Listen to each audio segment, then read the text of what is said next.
You are listening to the Intrepid radio program with Scotty Roberts. Intelligent Talk.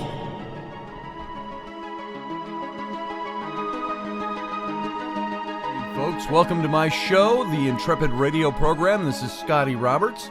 You're listening either via Odyssey Radio, that's ODYSY1.com, or via my live YouTube stream, and where you can watch this in video as a simulcast and join the live chat room. That's at youtube.com/Mr. Scotty Roberts.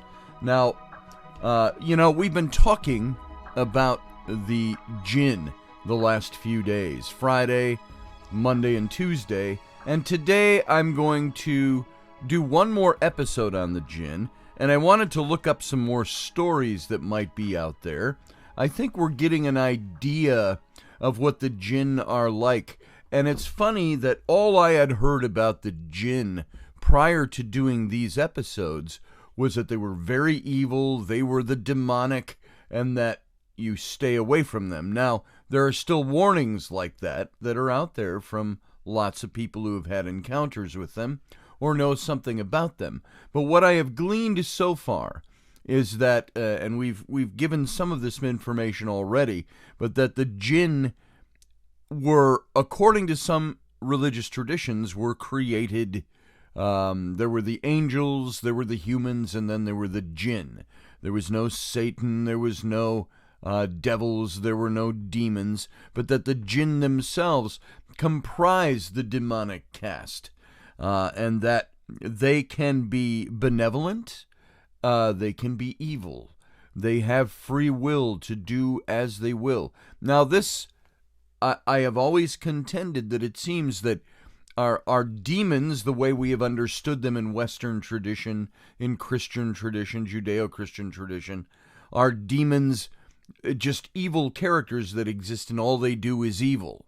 Are angels good, flighty, wonderful, benevolent beings that exist just because that's what they're for. They're the good versus the evil.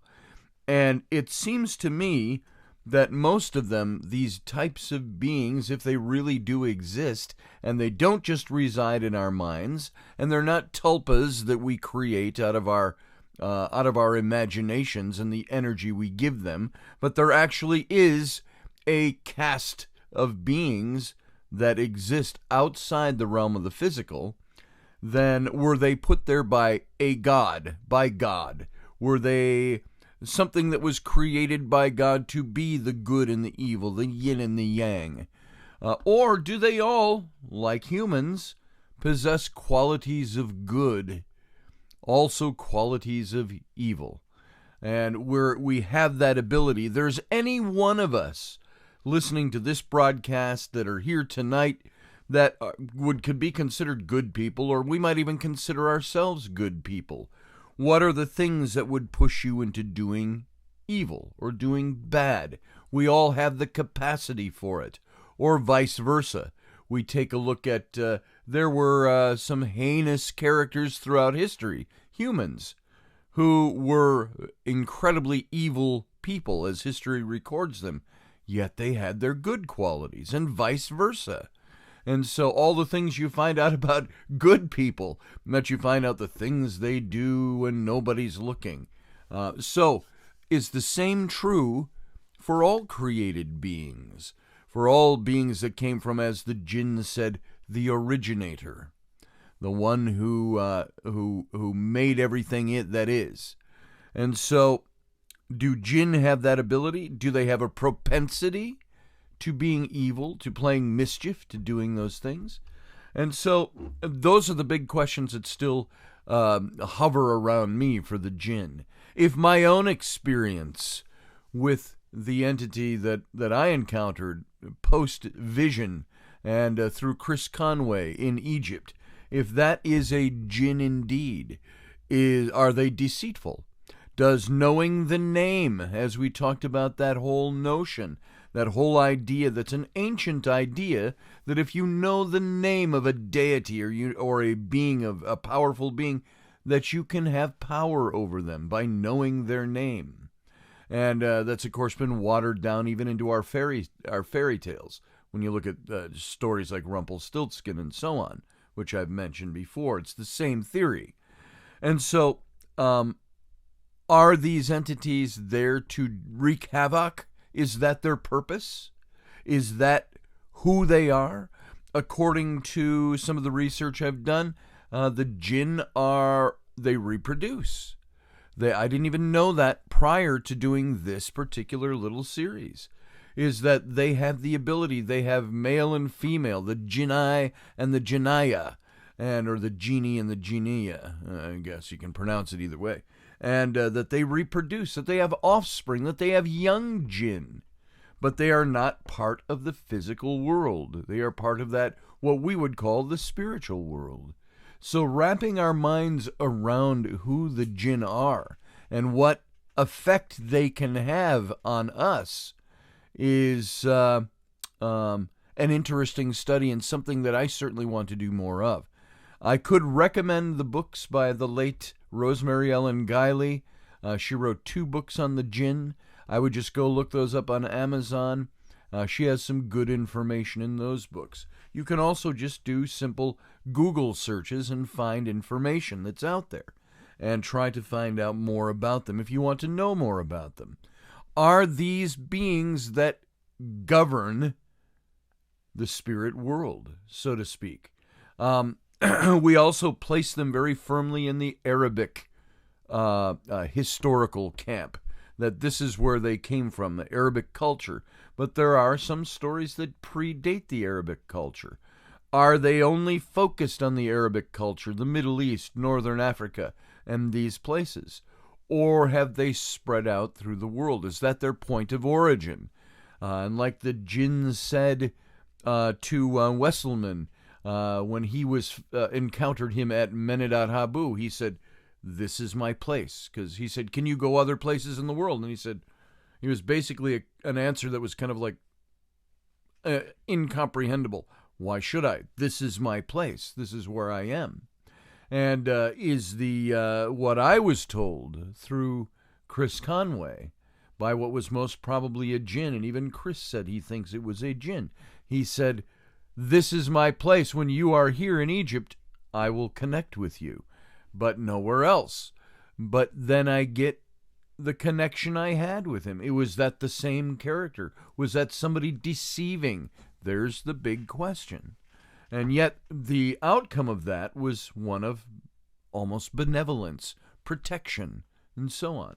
So, I get the chills down my arms again, just talking about it. So these are the questions when looking into the jinn. And some people might say, is this even important to know? Maybe not. Maybe as you go through your day-to-day life, if we aren't focused on the spiritual, we aren't focused on wanting to know more about the spirit world, perhaps it's something that we'll never seem to feel or comprehend or even worry about. And perhaps those beings don't worry that much about us if we're not focused on them. That's a good possibility right there. Do we raise the probability of encounters with jinn and with other spirit beings because we focus on them, because we ask the questions? If I shut up about it, maybe none of us would ever even know they were there. But does that then beg the question, do they still operate? Do they still affect people? Do they still do these things despite people not really knowing they're there or caring about them? That is a very good question. I know one of the jinn himself in this interview that Wesselman had with him, he said that there are the jinn who are the deceivers. They are the ones that can manipulate world leaders and people to do things. I have heard that in Western tradition being called the demonic. I talked with John Zaffis, who is considered the godfather of the paranormal. I asked him a question many years ago about, it was actually in a radio interview, and I said, no, it was in the magazine interview for Intrepid magazine when I was publishing the magazine. And you can still find that if you go to the MagCloud link. I'll maybe type it in the chat room. You can see some of the issues, and there's an issue where I had this interview with John Zaffis. And I asked him about, do the demonic control world governments? And he said, oh, yes. And he seemed to indicate that there was a vast network of the demonic that will control our world governments. So, stepping back from all of this, if you're a skeptic, and I'm not a skeptic, I am skeptical. Those are kind of different things, vastly different things, actually. You have to ask, is any of this real? And does any of this matter? And does any of this really affect us? And I believe it does. I believe it can affect our relationships. I believe it can affect our families. It can affect our businesses. It can affect our decisions.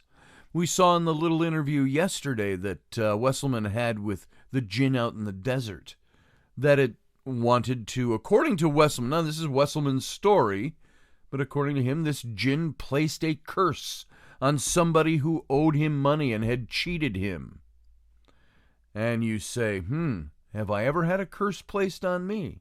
Have I ever hurt someone or cheated someone so bad, either intentional or non-intentional, or unwittingly even, that has led to somebody doing dark magic against me or a curse against me? Our curse is real. A skeptic, capital S, is going to tell you, absolutely not, that doesn't exist. But when you sidestep all these walls that we build to protect ourselves from really experiencing anything in the spiritual, I believe, by the way, I believe being a skeptic is as fake as being an overt orthodox literalist believer in Christianity. They're two extremes on the same scale. I think that that's a defense mechanism that's put up so we don't have to think about these things or deal with them. You just poo-poo them and say they don't exist. Well, I think there's plenty of evidence, if you will, quote unquote, that these things do exist, that they do affect us. And it's not just superstition.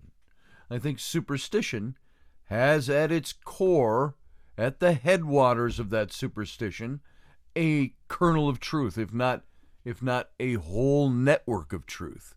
And so, this is the big question to ask as we talk about these beings. Do they exist?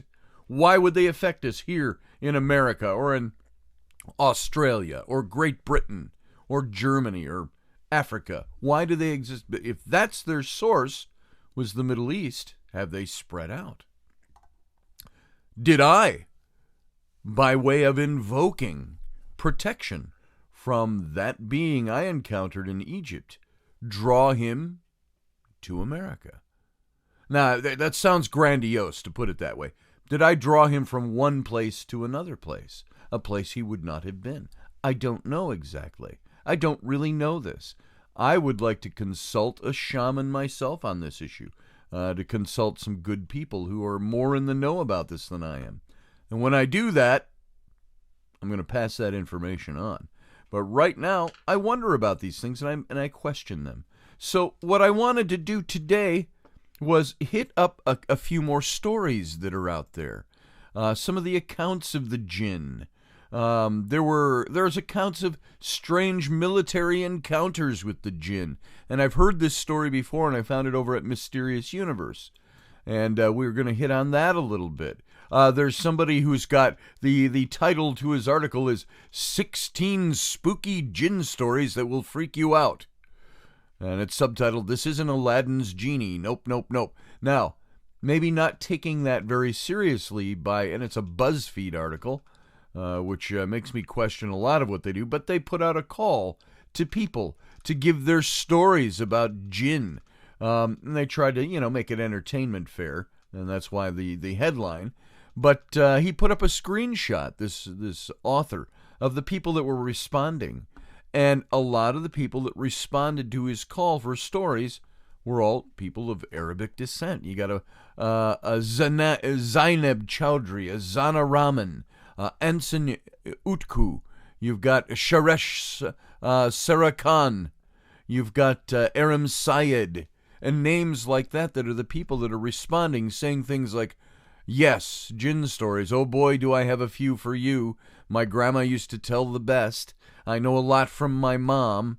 I can tell you that if you come across a Jinn and address him as Mamu John, he won't eat you. Oh my God, I know a few, but shit, that stuff terrifies me. So says a lot of these people that responded.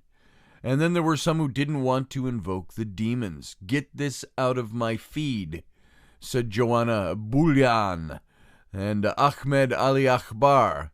Only when you give me that story you promised, he said. Joanna Bulyan, I distinctly remember saying I refuse to participate in anything Jinn-related because I don't want to bait them. So am I baiting the Jinn by talking about them?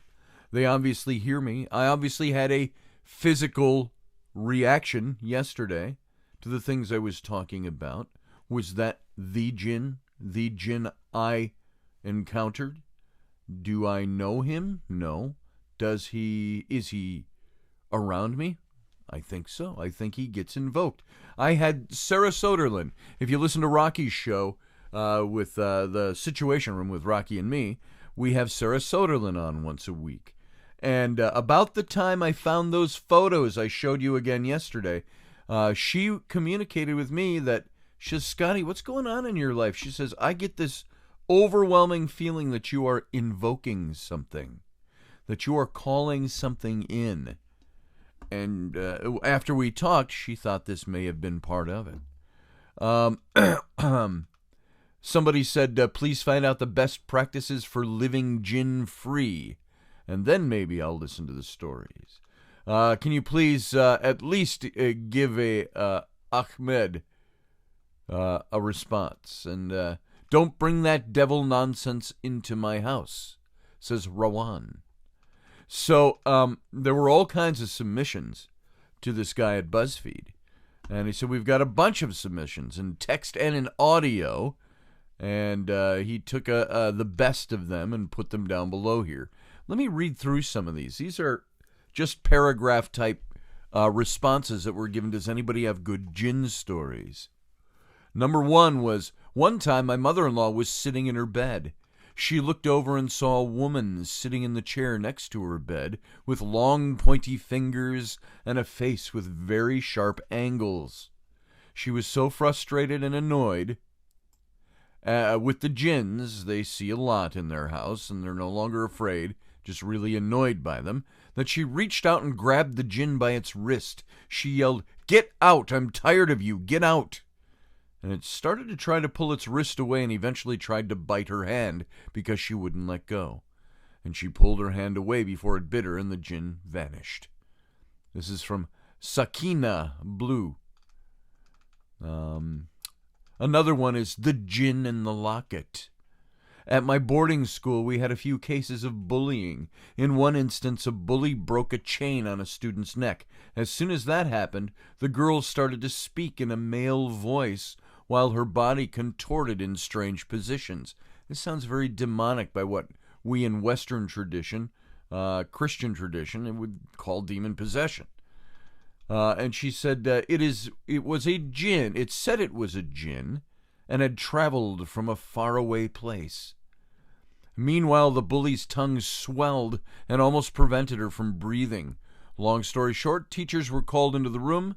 Apparently her parents knew and had gotten the chain for their daughter from a shaman to hold the jinn inside and captive.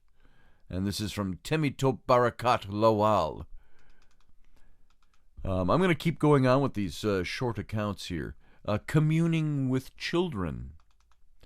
Now, this happened when my grandfather was Egypt's ambassador to Spain, says this person, and was living in Spain.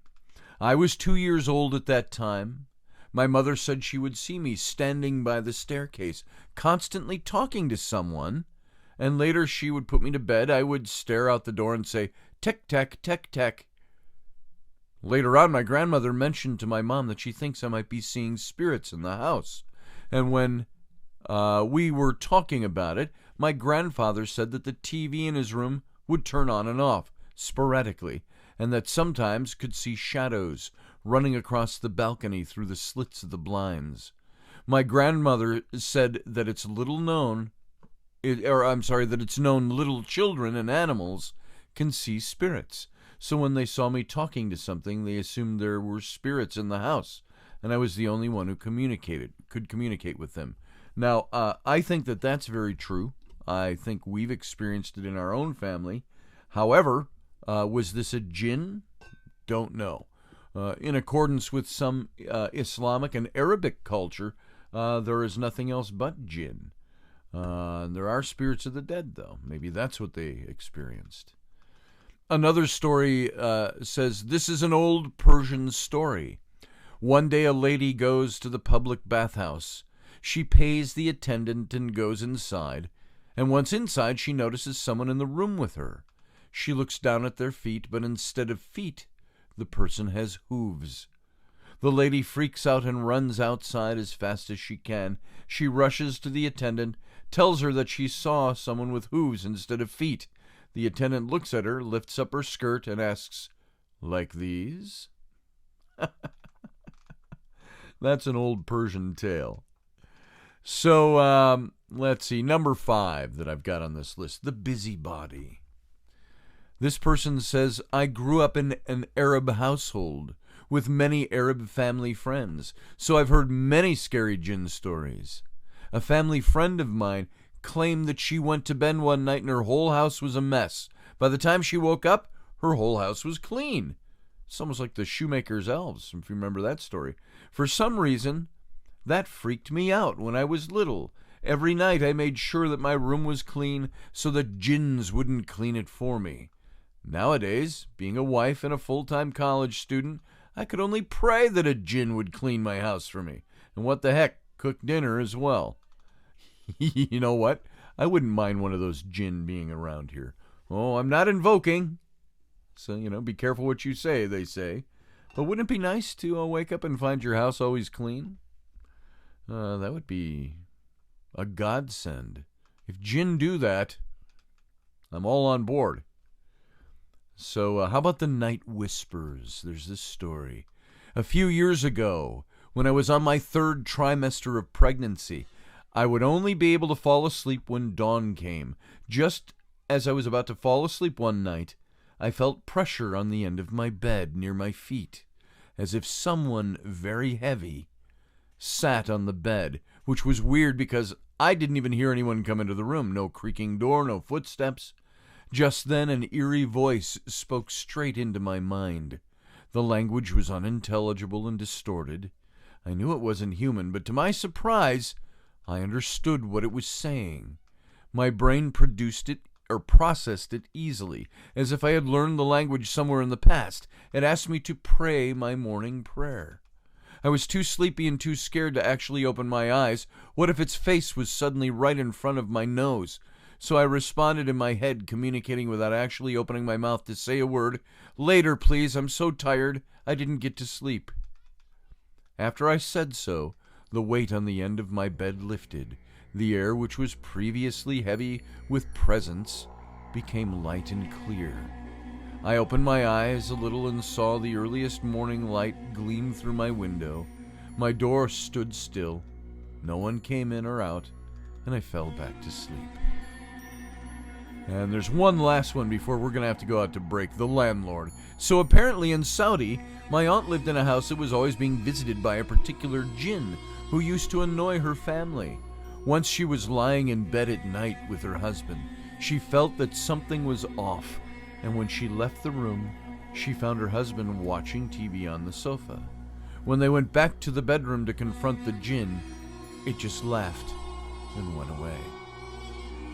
There you go, folks. There's some stories. When we come back, we're going to get into, I think, this military story of the jinn. I think this will be very interesting. So sit tight. We'll be right back after this break.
right, folks, we're back. Thanks for waiting it out through that break. I'm Scotty Roberts. This is the Intrepid radio program right here on the Odyssey Radio Network. That's ODYSY1.com. Come on over to Odyssey Radio. Find out all the places where this show will play. I had a couple of people ask me, well, what podcast sites can I go to find your show? I know iTunes is one of them, Spreaker, Podbean. There's all kinds of them out there. You can find them all listed over at Odyssey Radio. You can also check out their schedule. Check out where this show plays on terrestrial stations around the nation. So go check them out, ODYSY1.com. You can also join this broadcast being simulcast in video over on my YouTube channel. And that's youtube.com/Mr. Scotty Roberts. And while the video is fun to look at some days, otherwise it's just me talking, the nice thing about it is the chat room. The live chat room with all the Intrepids that come over and discuss the show and other things in the chat room. Come on and join us. Subscribe to my YouTube channel and click in. You don't have to. You can just observe it if you want. But come on over, check out the video stream and the live chat room. And that's youtube.com/Mr. Scotty Roberts. And by the way, if you want a tarot reading, I do that. You can go to my website, scottallenroberts.com. That's Scott with 2 T's, ALAN, Roberts.com. And click on the tarot link. There's links there. You can pay for a reading, and we'll get them lined up for you. So if you want a reading, come on over and do it. If you want to see the kinds of readings I do, check us out on Sunday morning, which is not part of the Odyssey Radio lineup. It's my own live stream at 9 a.m. Central Standard Time on Sunday. It's called It's Sunday. And many weeks we do several readings, 2 and 3 card readings over there. You can come check it out. Join the chat room over there. 9 a.m. Central, 10 a.m. Eastern, 7 a.m. over on the left coast. All right, folks, let's move back into this. We're talking about the Jinn, and I was reading a couple of accounts that were out there. There's also there's a couple of other ones I called up here that are very interesting. The Jinn of Oman is one of them, and this was out in the Arabian desert. And remember, we talked about Oman being one of the locations where you would find the Jinn. And so this is an interesting article, and it's got a lot of information about it. I could glean some information from that. I've also got strange military encounters with the Jinn. And this is, I've heard these stories before, and it's very interesting stuff. And this guy, it was Brent Swancer, who wrote this article for Mysterious Universe. I've written a few articles for them as well over the years, and you can find them buried deep in the archives over there, because it's been a while since I've written one. But whenever one finds themselves to be a stranger in a strange land. Now, when I've traveled to Egypt, I've always felt very comfortable there. But you're still a stranger. You're a Westerner in the strange land. I could throw my little knapsack over my shoulder and go wandering through the streets of Luxor, looking at the shops and things like that. You're always a stranger in a strange land. But I found it a very nice place to visit. The people seem very happy to have you there. And welcome, they would say, welcome to Egypt. And so I would always have a good time there. But you're a stranger in a strange land, and there's bound to be these clashes with what we know and the reality of this new foreign realm. In addition to culture shock and a deluge of new customs and traditions, there's also often this collision against the more paranormal aspects of the new place. And according to some reports, this is not only an encounter with strange magical beliefs, but with actual paranormal entities beyond one's own culture, understanding, or experience. When I am in Egypt, I tend to forget, because we associate the paranormal and that sort of spirit activity to things that happen in our houses, in old broken down warehouse buildings, things like that, and we think of ghosts and so on. We don't think of them in the same terms that you find them in other lands. when I was in Egypt, I would wander down at John and Maria's archaeological site of Gebel El Silsila. They went over to the East Bank and they were working on the stables that over there, 2,000-year-old stables and official offices and things built into the hillside. They were all working, doing their archaeological thing. And I went down the West Bank, down all the shrines facing the Nile, and I was going through them and taking a lot of pictures. I was working for them on a kind of a potential coffee table book for their site. And so I'm taking all these photos, and I got all the way down to about Shrine 1 really started at the Speas of Horemheb, the big temple that's carved out of the rock, a speas. And that's where we moored the boat, which was the dig house. And I would start there and walk down from 1. And by the time I got down to 12, which was about half a mile down from where we were moored, I'm just taking pictures. About a half an hour to 40 minutes had passed. And I walked into one shrine, and I've got a video of it down here on my YouTube page where I'm talking about the shrine where there's a wall broken out in between. You can see it in the Egyptian files down on my YouTube page. And my battery just suddenly died. And boom, gone. Now, it was very quiet there. It was daylight. You're in this quiet, serene place, going through all these shrines. And what you don't think about is the presence of the spiritual while you're there, of the paranormal while you're there. It comes in on a very different level, walks in on very different feet. And I told you the story about the Egyptian worker who saw the Jinn in the mountains, or in the hills, right where I was. And they ran in and they all stayed on the boat the rest of the day and night smoking shisha, because nobody wanted to encounter this Jinn. So, one place where this kind of seems to happen all the time is in the Middle East. And this guy who wrote this article is talking about soldiers who are far from home fighting in an alien environment. The culture, allegedly, on occasion, they come face to face with actual manifestations of one of the most ancient and persistent supernatural beings of Middle Eastern lore, and creating strange and baffling encounters between the modern Western world and the unique supernatural denizens of the East. And there are few entities in the Muslim world that are as entrenched within the lore and the consciousness of the populace as mysterious as the Jinn. Also sometimes called jinni or jinnaya for the female.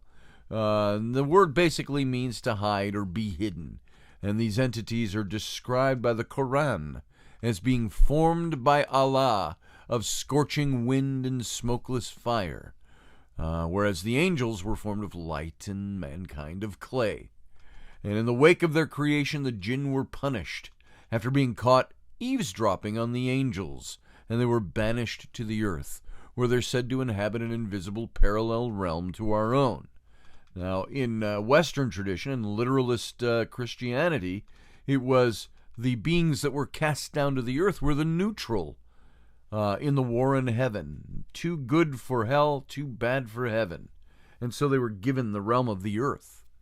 Now, many kinds of jinn are said to exist, including shapeshifters, winged entities appearing as smoke called the ifrit, seagoing jinn called the marid, and the graveyard-dwelling, ravenous, man-eating ghoul. And among others, with a wide variety of powers ranging from shape-shifting, invisibility, fortune-telling, telepathy, flight, teleportation, all the way up to wish-granting powers, often are associated... sorry, I lost my place there on what I'm looking at here. Fortune-telling, flight, teleportation, gift dreaming, they're called genie. Geni, the kind of watered-down Western version of the word, anglicized word. And in the Middle Eastern lore, there's 3 wishes are typically only granted by the most powerful jinn, with either a great amount of flattery or more violent measures, such as winning a battle or imprisonment by a special vessel, equipped with a magical precious stone, runes, or through harnessing their powers with specialized rituals. Black magicians are said to utilize the power of the jinn through rituals that typically require them to perform blasphemous acts on the Quran, such as urinating on it, or wearing a copy on each foot in a restroom, or engaging in other impure acts to gain their favor. Look at all the little, you ever notice that? The little physical qualities that we will put into play to either cast insult or to think we're performing some kind of ritual magic or things like that. And sometimes it is ritual magic. So strapping Quran or Bibles to your feet and walking into a restroom, peeing on them. So there you go. Does that really affect it? No. It just shows your disdain for it. And so the appearance of jinn can fluctuate wildly, with some appearing as beastly, monstrous, or demonic entities, while others appear as more or less human, often female, but not always. And while there are both good and bad jinn, for the most part, the jinn are said to be generally mischievous. They engage in all sorts of troublesome or even downright evil behavior. And you know, when I think of evil, I don't think of behavior. He behaved evilly. I think you can behave bad. I think evil is a pervading thing. Someone doesn't behave with evil. They are evil, and they do evil. They perform evil. So it's darker than that. When you say something's evil, don't use it as a watered-down word. Oh, that guy I know, he's pure evil. Well, maybe not. Maybe he's just a bad dude who makes bad choices and does bad things. Evil is very different. I believe it's inside. It's pervasive. It's not behavior, although it can affect one's behavior.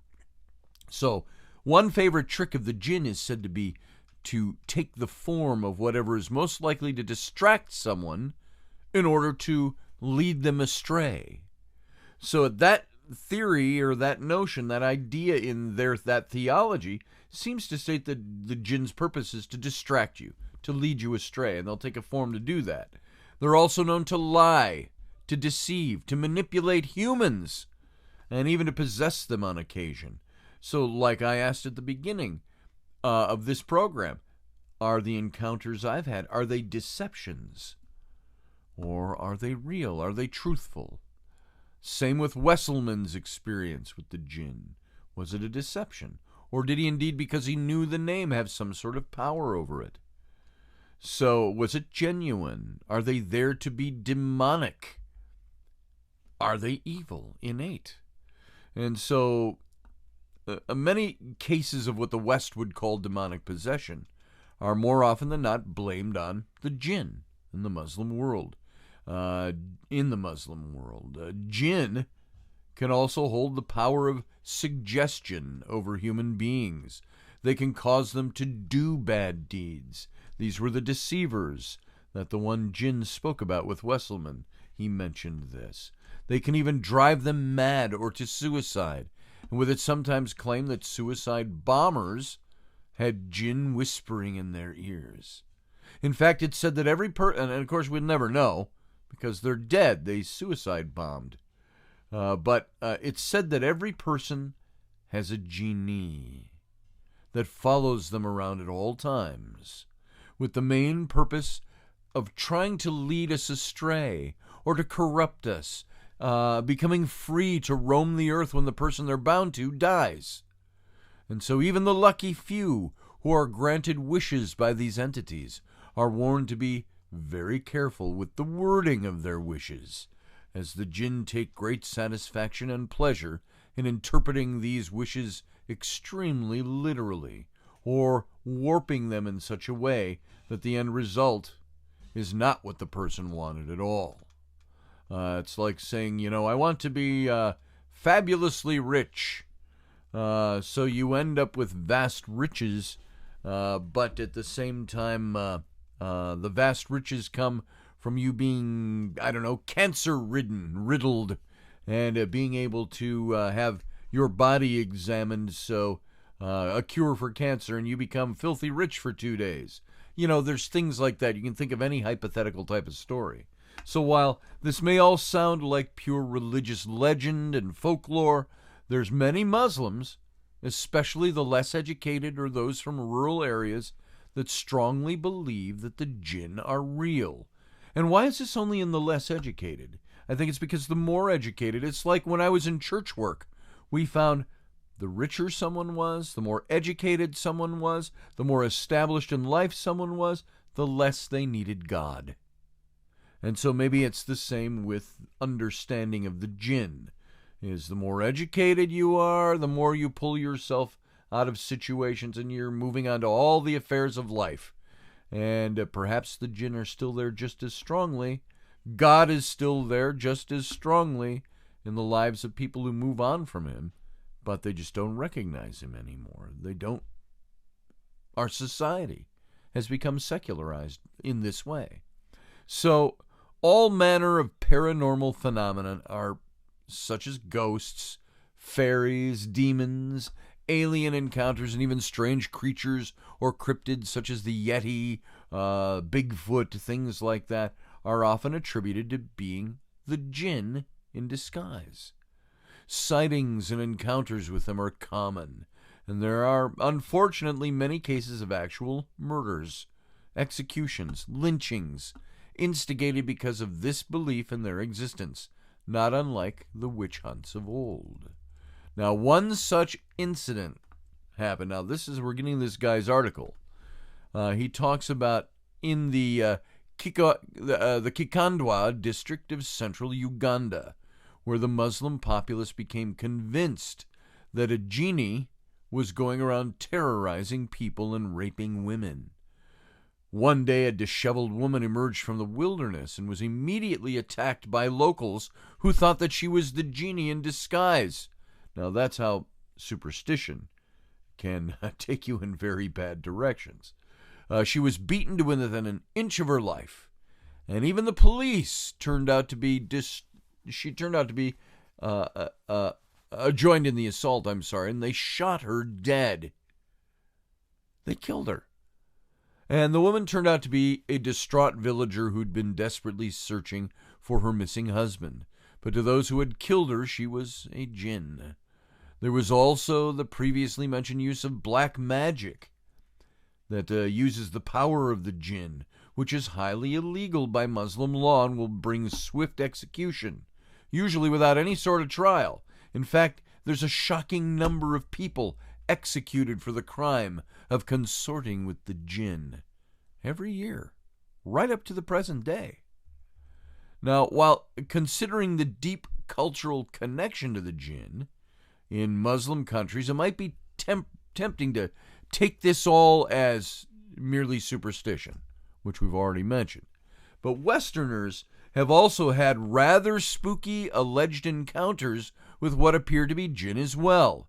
And a good source of such tales is the military presence in the Middle East. It seems that there have been numerous military personnel who claim to have had rather bizarre encounters with what seem to have been perhaps actual jinn, which have appeared to the witnesses to be far more than folklore and legend. A good person I should talk to about this is Travis Thorpe.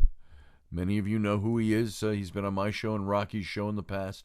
And when he was stationed in the Middle East, he encountered some of these things.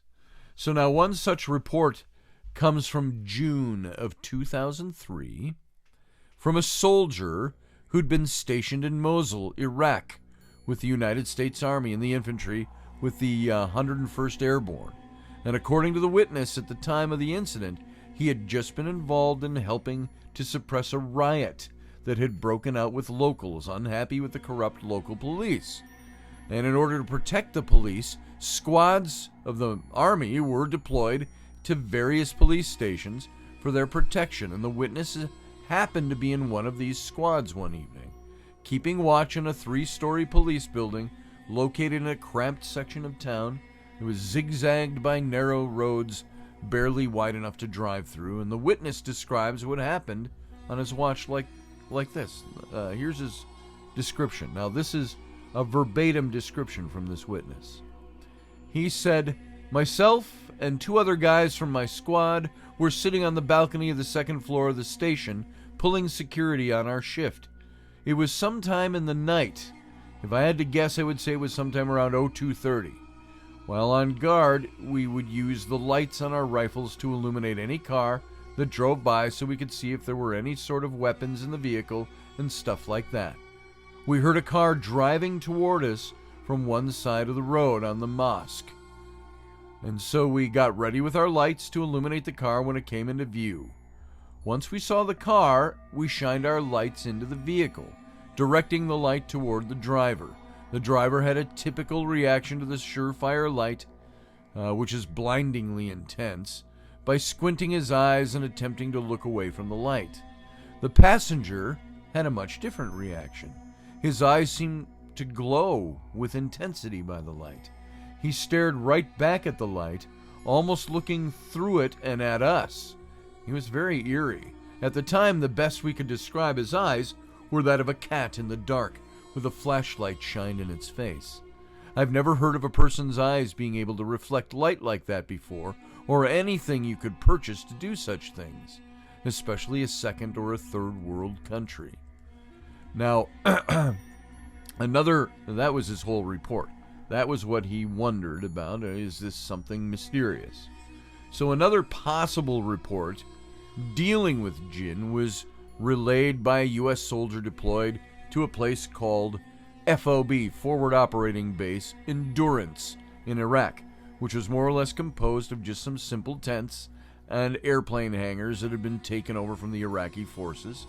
And one feature of the camp was a sturdy concrete bunker that was fully equipped with metal blast doors, and at some point during the deployment, the witness started a relationship with a female soldier, and they chose the bunker to have their private meetings because it was secure, and with only one way out or in. And there was also the fact that since the camp's noisy generator was situated just outside, they could immediately hear if anyone opened the blast doors. However, the bunker trips would not last long after the two had a very strange encounter there. The witness explained it. Now, these are in the words of the witness. Here's what stopped the bunker trips. Well, about the second night on, Sarah would wake me in the middle of the night, telling me she was hearing something inside the bunker with us. At first, I attributed the noise she was hearing to hedgehogs, as part of Iraq is lousy with them. I shrugged it off until I heard the noise. There was no doubt. They were footsteps. The night before the last night we stayed down there, I awoke to whispering coming from the corner, which was followed by footsteps that approached my side of the bed.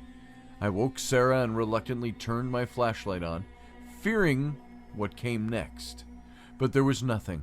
No body, no footprints, and the worst of all, the blast door was closed, just like we had left it. The last night started with Sarah warning whatever was down there that we were not in the mood to be messed with, and that we just needed some sleep. We both fell asleep as we reassured the other we were just hearing things. Again that night, Sarah woke me, and we sat there in total darkness, listening to whispers coming from the corner.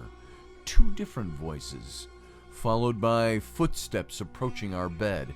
And then our bed violently shook for just a couple of seconds, and then a tremendous sound as if a metal plate had just been dropped next to the bed. In our panic, it took me a good 45 seconds to locate the flashlight, but once on, there again was nothing with us, no footprints, no evidence of what made the loud crashing sound, and that was our last night in the bunker. And, was this the work of Jinn? Ghosts? Overactive imaginations? It's really hard to say. There's another weird account that I don't know if we have time to go all the way through. Let's do it. Let's do this one last account, and it's gonna... Well, I can't. It's gonna bring us right up to the end. So you know what? Why don't we extend this one more night into tomorrow night? And let's see if we can wrap up this. I'm really enjoying this. I'm enjoying the stories. And I think it's very good for us and very interesting if you're interested in these spiritual things at all to get an idea of what the Jinn might be out there. I believe They're actually mentioned in the book of Enoch. Maybe we can cover that tomorrow. So, folks, thanks for being here. Thanks for being part of this show. I appreciate your presence, and I love the fact that you're here, giving me your time to listen to just me. So thanks for being here. Let's move on, and enjoy your evening. We'll see you tomorrow night. Good night.